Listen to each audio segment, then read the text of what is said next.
Welcome, everybody, to the Big Book Roundtable and the RICO 12 family of recovery resources targeted at people from all backgrounds, faiths, places, 12-step fellowships, dealing with addictions of all varieties, every manifestation of alcoholism you can imagine.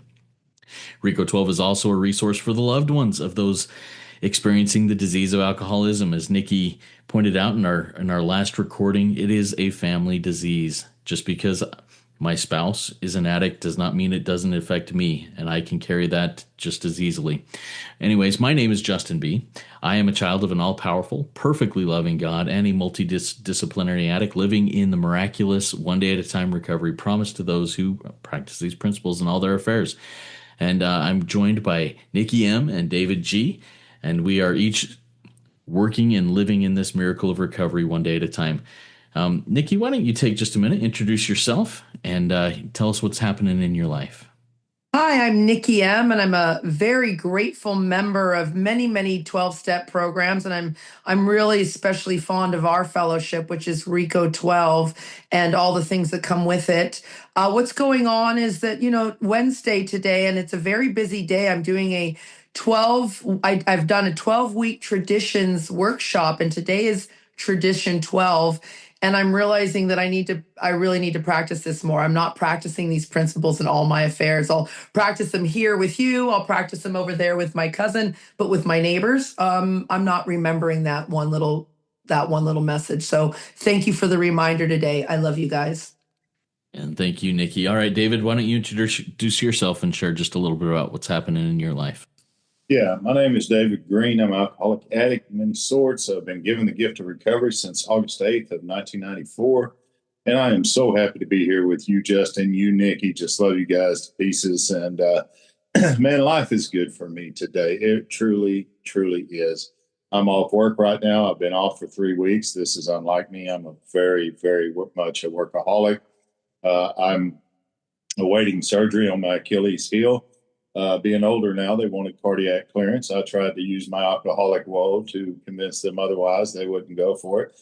I got pissed off. I went to prayer. Now we're good. I got to wait. And so once that clearance comes through, they're going to do surgery on my Achilles heel. I'll be out another 12 to 14 weeks after that. So in the meantime, I am working with tons of guys. I'm speaking at a lot of meetings. I'm doing workshops. I'm taking a lot of guys through the traditions. If I heard my sister Nikki say she's doing the traditions, Google traditions checklist. There's about 10 questions to every tradition. Apply that, and it has been very helpful for me. So that's what's going on in my life, and just very good and glad to be here with you guys. Love you. Thank you. Thank you, David. And I'll share a little bit about what's happening in my life before we dive into this also. I'm also out of work right now and just living life in recovery. A lot of time working with others. A lot of time I'm doing a lot of writing right now. There's a couple of projects I'm working on. One of them is a daily devotional that Nikki and I have both worked on here for a while, and hopefully that'll be coming out before too long, by the first of this next year. So working on these things, writing a lot, and just serving. Being of service as anywhere I can. So it's a very interesting life to sit back with three people who say, you know what, right now I'm out of work, but it's okay. Life is great. And it is. It's amazing. When you're living this life, it's a good place to be. All right. We are going to continue our reading from the Big Book of Alcoholics Anonymous. That's what we do in the Big Book Roundtable. We are going line by line through this, and we're in chapter 8, the chapter 2 Wives. And we'll pick up, and we're just going to do 2 paragraphs today. It's going to be a fairly short reading, but we're going to dive into it and get some meaning out of it as the next ones. We're jumping into a list of different things and want to hit that, and make sure that's hit individually and deeply. So we'll be on page 108. The paragraphs try not to condemn, ending with the next paragraph after that, really wants to pay the price. So let's dive in, grab your highlighters, your pen, your paper, take notes. Mark up your book, and let's get into this. All right. Try not to condemn your alcoholic husband no matter what he says or does. He's just another very sick, unreasonable person.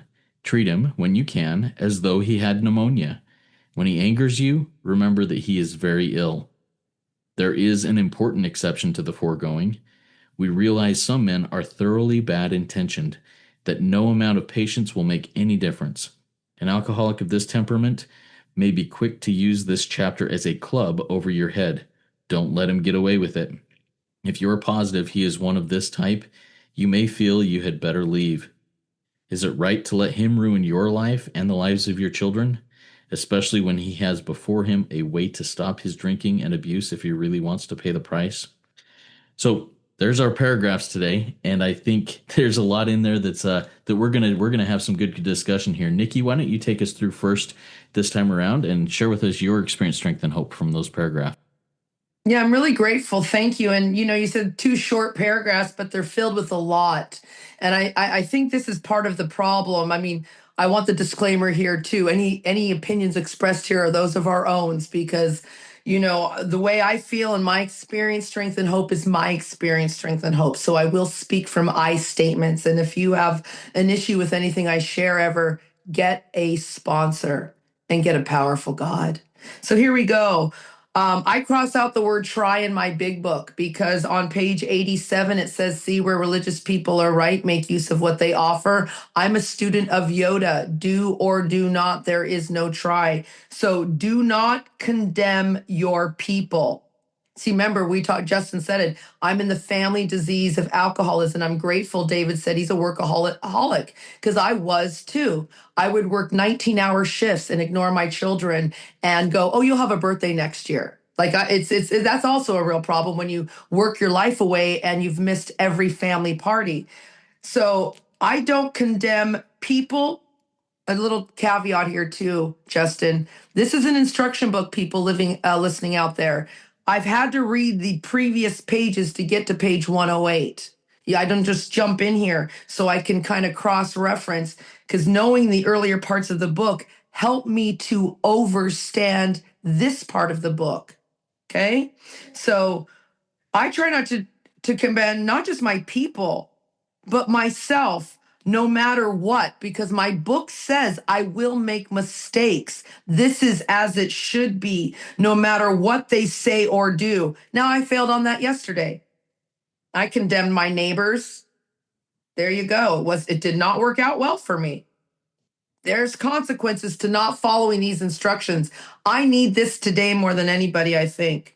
They, the human race, are just another very sick, unreasonable person.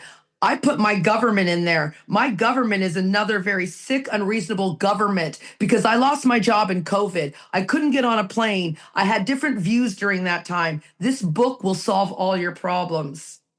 Treat my government, treat my sick mother, treat myself as though I have pneumonia. I think it was the last episode I said I've cried over my alcoholics and screamed bloody murder over them. I would never do that to someone with, let's just go, HIV. I wouldn't do it to someone with cancer. Why am I going to do it to somebody who can't differentiate the true from the false? See, I'm armed with the facts of this disease.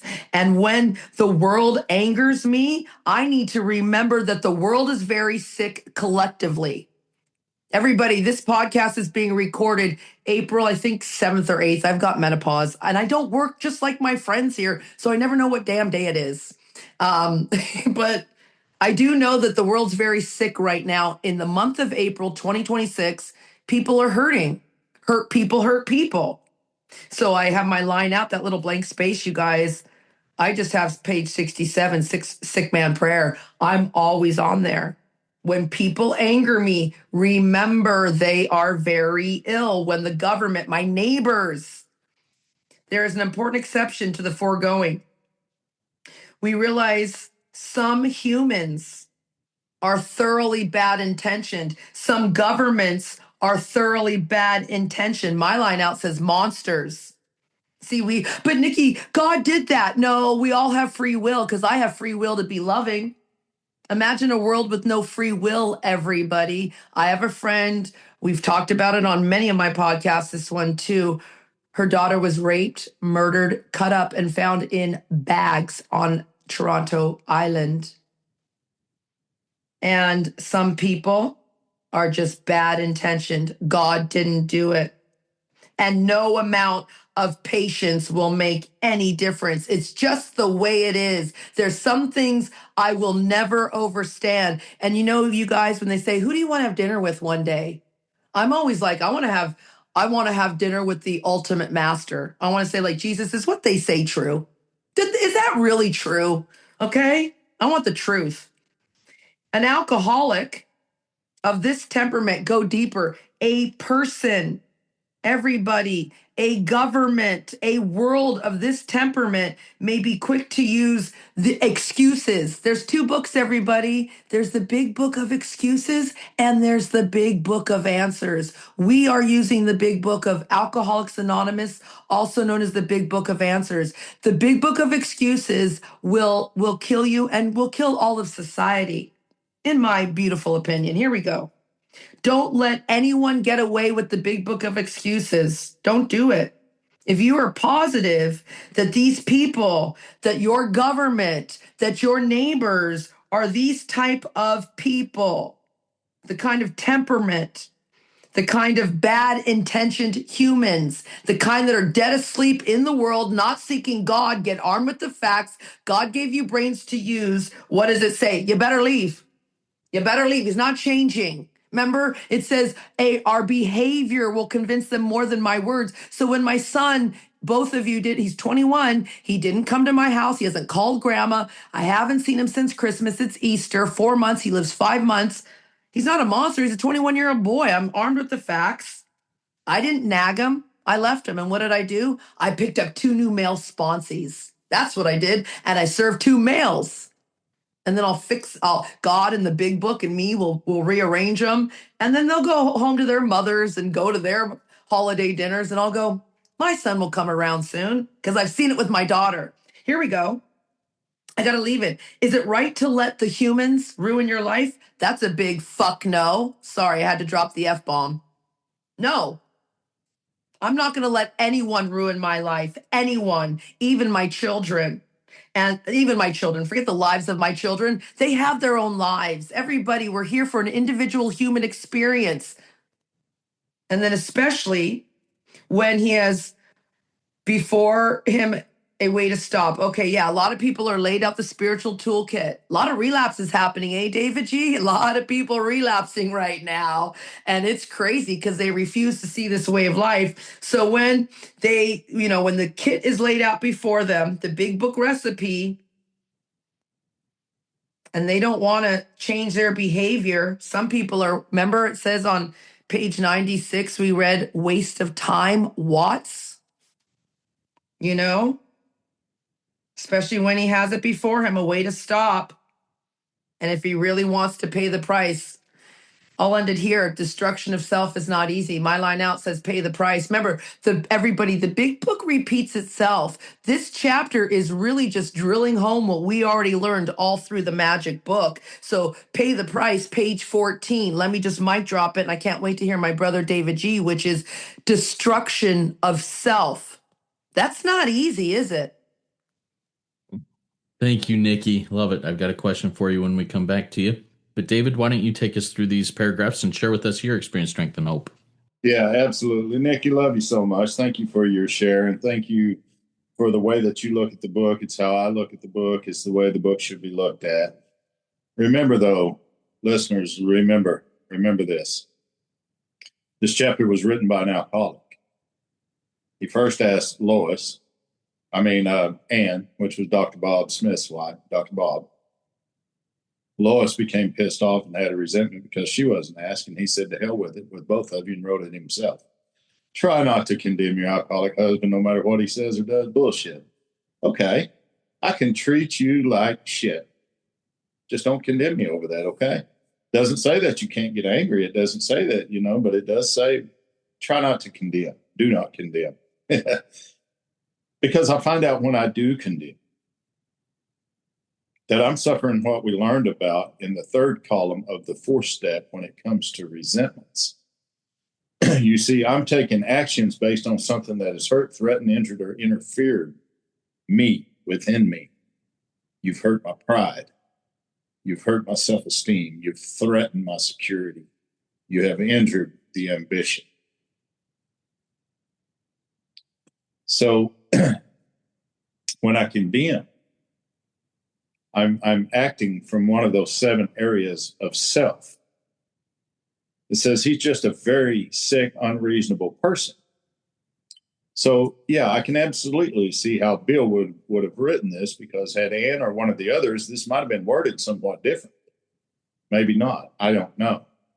But treat him with when you can as if he had pneumonia. That means, I'm going to get to lay up in bed. I'm going to get to act a total ass, be a complete jerk, and then I'm going to get to lay around. You're going to feed me soup and check my tip every week. Bullshit. Who's going to do that? Honestly. I don't know about you, but where I live, that ain't going to happen.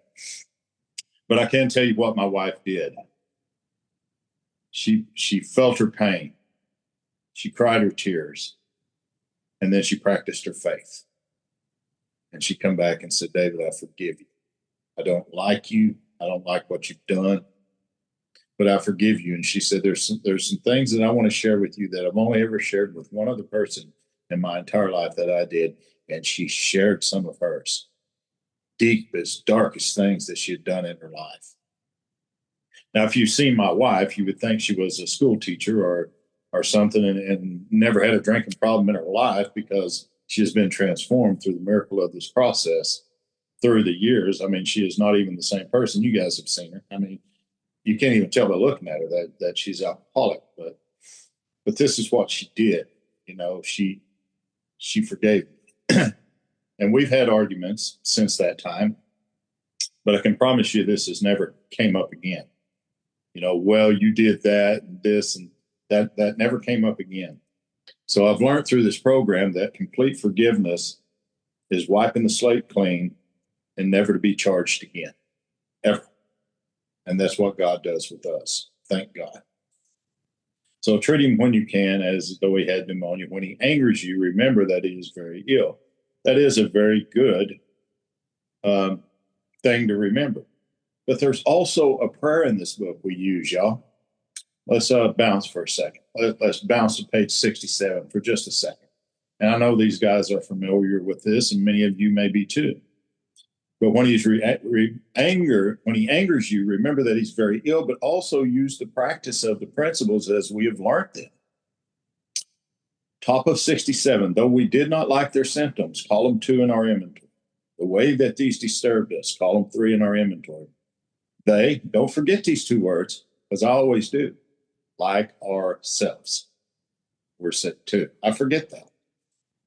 But here's the prayer. God, please show me the same tolerance, pity, patience that I would cheerfully grant a sick friend.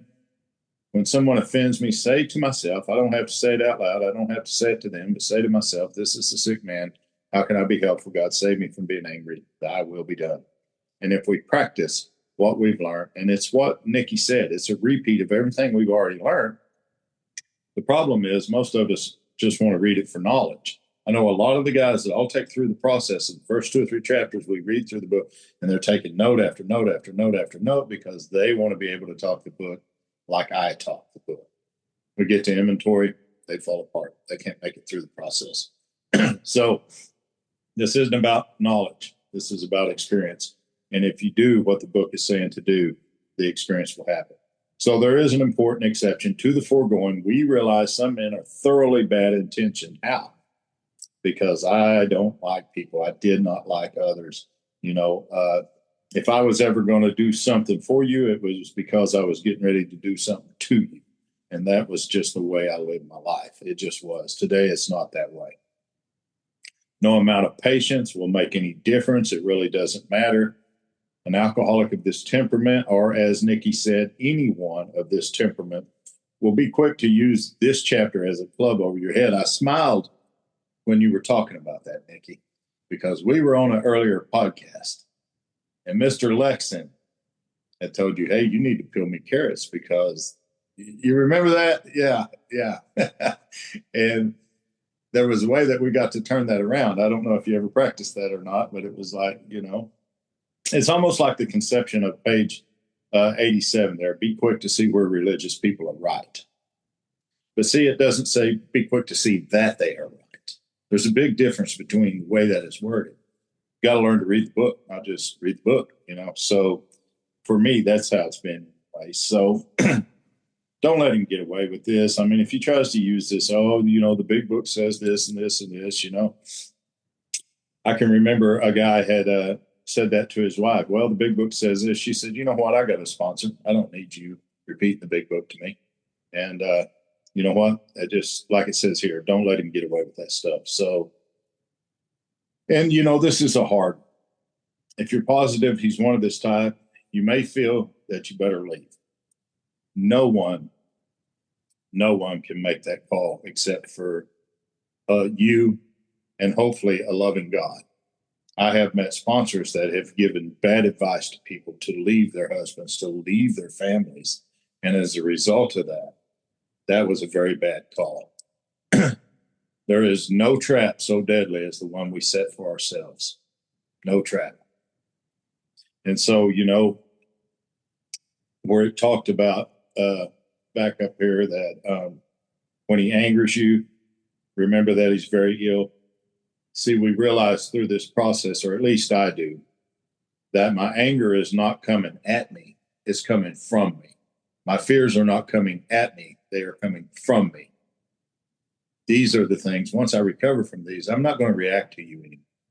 I'm just not. You can do the very same thing that I would have killed you for a month ago. But after having a spiritual awakening as the result of the steps, now I'm able to turn to the 10th step. I'm able to do what it says to do. And I'm able to handle that situation completely differently. Thank God. But if you have to leave, you have to leave. But don't let anybody else influence that. If I am in the place of where I'm running lives, your life, your children's life, is it right to let me do that? Hell no. Absolutely it's not. So we do have a responsibility to our children. We have a responsibility to ourselves. Because you know what? We got a way to start. There's a young man that reached out to me in person. And he had met a young lady that we love very much in our church family. She's just a great little gal, screwed up as all of us. We just love her. And she started dating this guy, and it turns out he's alcoholic. Well, he hasn't showed her his true colors with drinking until Easter night. Of course, everybody drinks on Easter whenever you're not in recovery, right? I know I did. And he became a total ass, and he treated this girl completely like shit. And she seen his colors, and she said, you know what? You better get some help, or the wedding that's supposed to go down in May, it's not going to go down because I'm not going to live my life like this. And he says, well, do you have anybody in mind that I could talk to? And she said, about 6 blocks down the street lives my own old mentor, Miss Patty Green, and her husband is named David, and he's been in recovery for a long, long time. You call him today. And so I have a meeting with him today in person. And you know what? He has a way before him to stop if he will. And if he don't, then, that's going to be on him. But his drinking and abuse, if he really wants to stop and pays the price, and like Nikki said, page 14, and I love that, simple but not easy, a price has to be paid, and it means destruction of self-centeredness. How do we do that? We do that by surrendering to God. We do that by taking a look within in step 4. I do that by confessing my shortcomings in step 5, making amends to those that I've harmed in 8 and 9, and then living a new life in 10, 11, and 12. It's a beautiful chapter. Really good stuff here. So thank you, Justin. Thank you. Thank you, David. Thank you. So I'll come back to you with a question here in a minute, but first I want to go to Nikki. Nikki, you talked about, hey, we don't just pick and choose passages from the big book and try and hit people over the head with them. We got to understand the whole thing. Talk to me about the importance of really getting seeing the entire picture of, well, we'll talk the big book specifically here before just taking a line from here. Like beating your wife over the head with like a club with this chapter. How do we go about doing that, and what's the importance of that? Well, it's like anything with life. This is the program. Remember, we're going to read a little bit, and it's one of my favorite lines in the book. I mean, there's so many, but it says we're going to read it on page 117, and I know David and I kind of sometimes jump ahead. I'm grateful when you jump back, David, and cross-reference. But it says, we urge you to try our program. This is a program. Our program does not work. Whatever we were, and remember, we've been layered with lots of programs. Like I was listening to a meditation this morning, and they said, who were you before they told you who you were? Now think about that. So who told you who you were before the world, your parents, everyone told you? So like, if I just read one line, like, you better have leaved them. Well, we're not reading all the rest. And as David said, like, you'll get sponsors like that will take out one line without doing the rest. I always love to refer to the movie Karate Kid. He had to wax on for a long time, wax and circle and up and down. He had to learn all these moves because one day he had to perform the crane move. And that's what's happening here. If we just take one little bit of this, one little bit of that, then it's really, I mean, I needed this podcast today because it's like about step 12. We practice these principles in all our affairs. So Justin, I'm nice to you at the podcast, but then I go and liquid shit on my neighbors. Like, am I really a woman of God? So this is really important to learn all of this book, because if you only learn a little bit of it, you're missing how it all comes together in that final move. So when, I mean, we just, David and I both went there on page 14 when it says destruction of self. If you don't know the whole book, when it says there are certain trials and low spots ahead, you won't survive. I know someone who just lost their best friend, their closest family member, and relapsed. They were fine for a while and then went out hard. Thank God it was only a moment, Justin, and they made it back into the rooms. But that's why you can't just pick and choose what chapter. You can't just pick and choose what step. I did that for a long time. I was heavy on step 1. I'm powerless. Heavy on step 12. I had a bunch of the most beautiful sponsees in the rooms.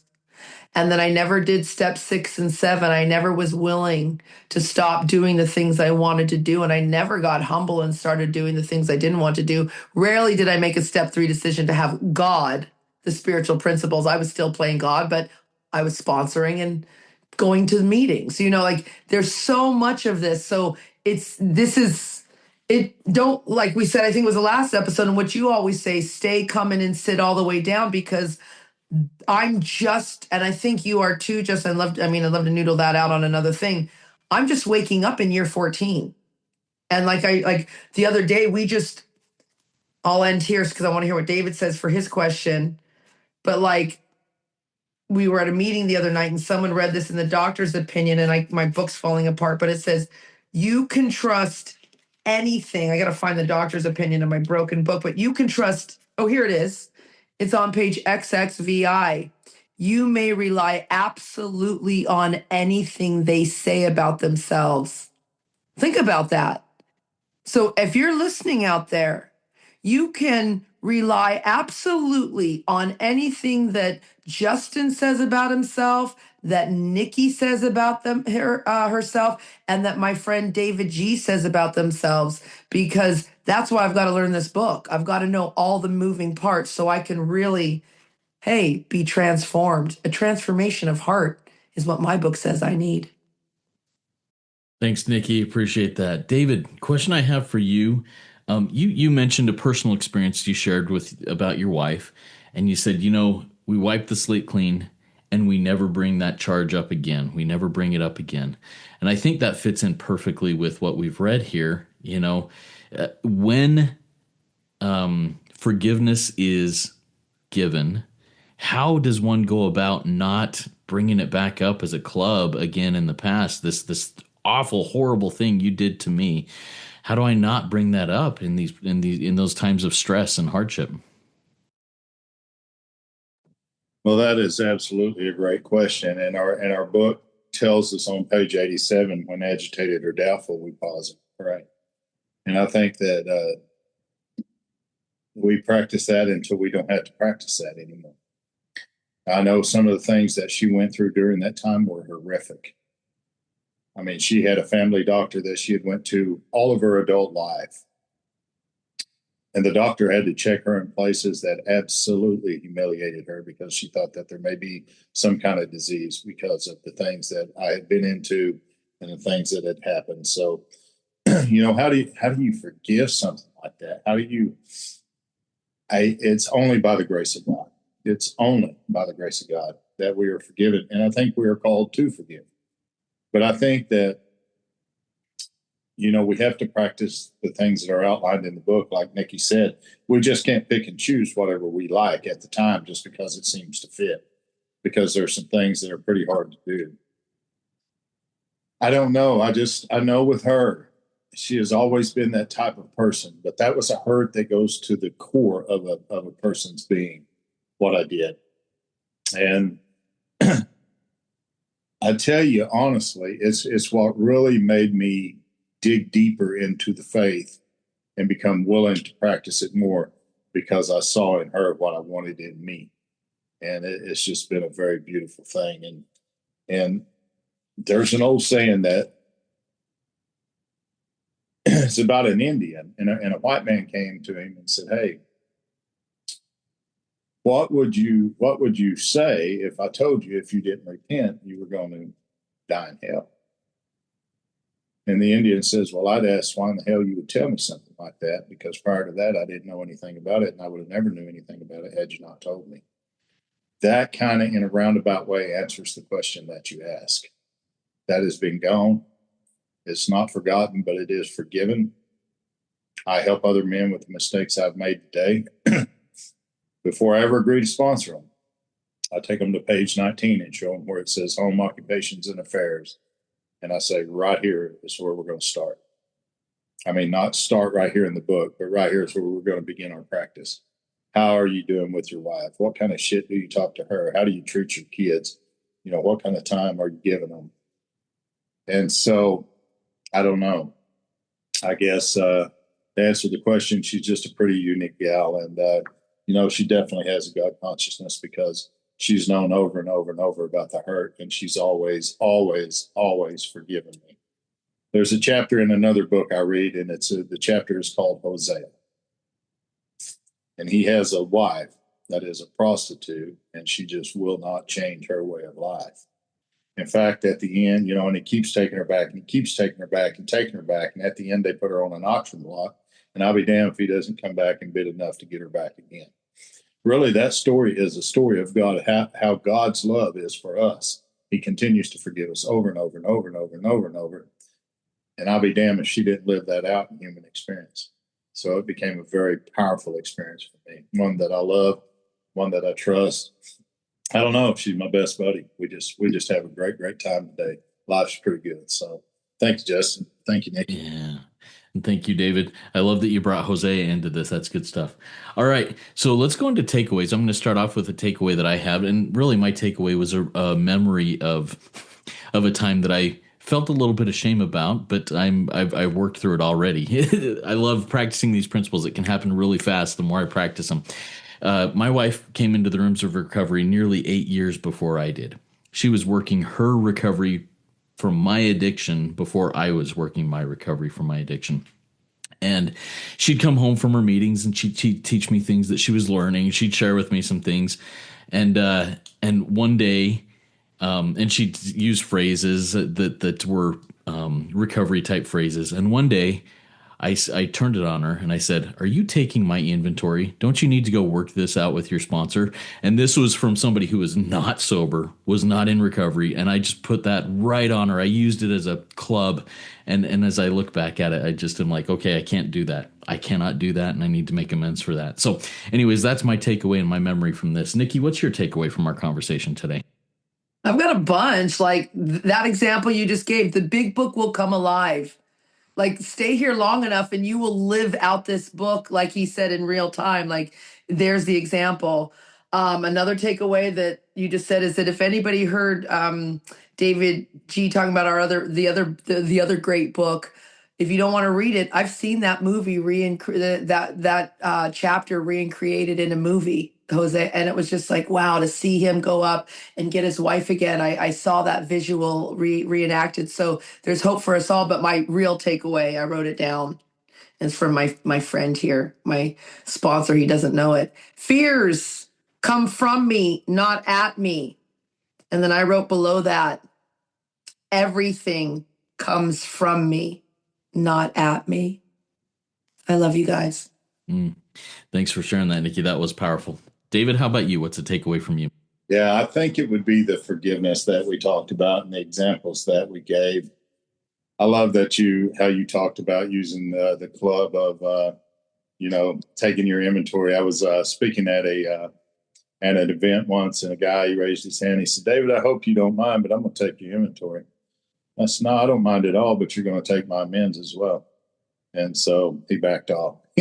So I can use clubs too, trust me. And but it's the forgiveness that we find and that we give here. I mean, if I truly want to be healed, if I truly want to be at one with the Creator, I'm going to have to forgive. In our nightly review, we ask for that forgiveness every night. People say, "Oh, it's nowhere in the book, in our amends, does it talk about forgiveness?" Yeah, it does. It sure as hell does. And, when we do the prayer work on page 67, we wipe that slate clean. It's never to be brought up or charged against ever again. And it's just a beautiful way to live. I don't have near the headaches today. I don't practice the same behaviors. I've got a pretty good life. And, the miracle isn't that I haven't drank today and that I haven't drugged and I haven't acted out with other women. The miracle is I haven't even wanted to. It's never crossed my mind. That's real healing. So thank you, Justin. Thank you for your service. Thank you, David. Thank you, Nikki. Thank you, all of you out in the listening audience, for being here with us. Continue on this path. Keep diving deep into the big book. Learn what it's all about so that these little statements and phrases can have some power behind them as you live them and as you share them with those who are walking this path behind you. Keep coming back, everybody. Join this. Don't keep coming back. Stay, everybody. Join us in the fellowship of the Spirit and come trudge this adventurous and amazing road of happy destiny with us. Work it. You are worth it.